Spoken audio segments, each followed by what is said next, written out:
Hi, my name is Scott, and today I'm going to give you a quick demonstration of the step-by-step program and how it works on your computer. So to start, I have pre-scanned a batch, a class set of essays that I've tagged with students' student numbers. And just to look through this one document here, you can see I have a number of different assignments, number of essays that are all uniquely tagged with each student number. I think there's about 8 in here. And really I've just taken the batch and fed it through the scanner at my school.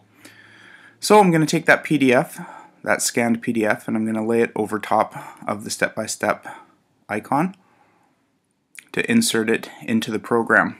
Now, through that program, those files, those student essays, will be distributed according to my filing system here. I have my 6 classes, and within each class,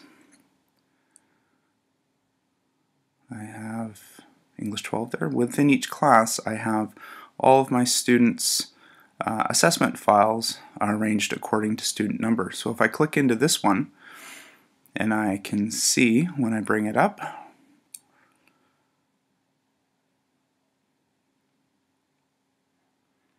that the corresponding section of the PDF that had the student's essay has been spliced and filed within the appropriate student folder. If I look at another student's work, you can see the second essay in that list has been spliced and filed. You can see the third essay in that list has been spliced and filed according to that student's student number. And then one more, we have a fourth one here. So what was once one document, one PDF containing multiple essays, is now several, in this case JPEGs, that have been chopped up and divided, sorted according to student identifications. You can also tag and take a picture of student assessment. So I see this student here, I've just ripped off a piece of paper and tagged it with their number.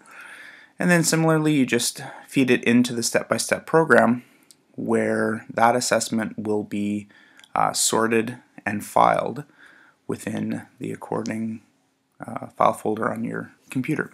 You can also do this with rubrics. In this case, the student's rubric has been tagged and taken a picture, and then I just put it into the step-by-step program where it will be, again, sorted under the appropriate student's file and then accordingly filed under the correct classroom. And that is that in a nutshell, the step-by-step program. Thank you.